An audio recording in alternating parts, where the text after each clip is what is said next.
छत्रपती शिवाजी महाराज यांची वाघनखं खरं तर महाराष्ट्रामध्ये दाखल झालेली आहे। 350 वर्षाच्या नंतरून खरं तर ही वाघनखं आहे ते महाराष्ट्रात आलेली आहेत। लंडनच्या म्युझियममधून खरं तर वाघनखं आणली, मात्र याच वाघनखांवर आरोप प्रत्यारोप करण्यात आले होते। मात्र यानंतरून आज याचं अनावरण करण्यात आलं। त्यावेळेस याच्यावरून वाद करू नका असं कुटुंबियांकडून देखील आहे ते वंशज आहेत यांच्याकडून सांगण्यात आलेलं आहे।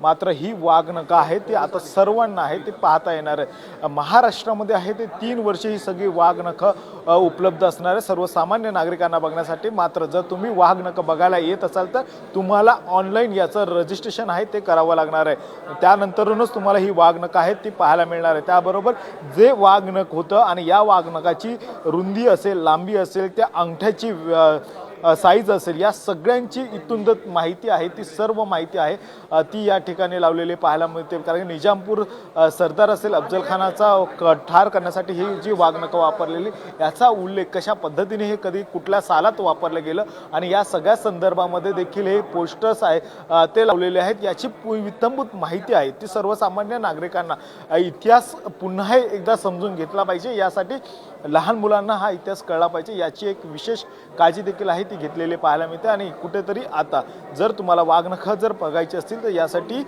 तुम्हाला देखील आहे ती ऑनलाईन नोंदणी करावी लागणार आहे। दिवसातून फक्त 200 लोकांनाच खरं तर ही वाघनखं आहे ती पाहायला मिळणार आहेत। व्हिडिओ नितीन खरासह गणेश कवडे, साम टीव्ही मराठीत, सातारा।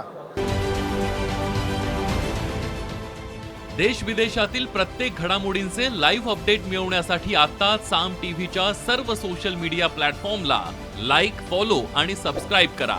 तसंच सर्व नोटिफिकेशनसाठी बेल आयकॉन प्रेस करायला विसरू नका।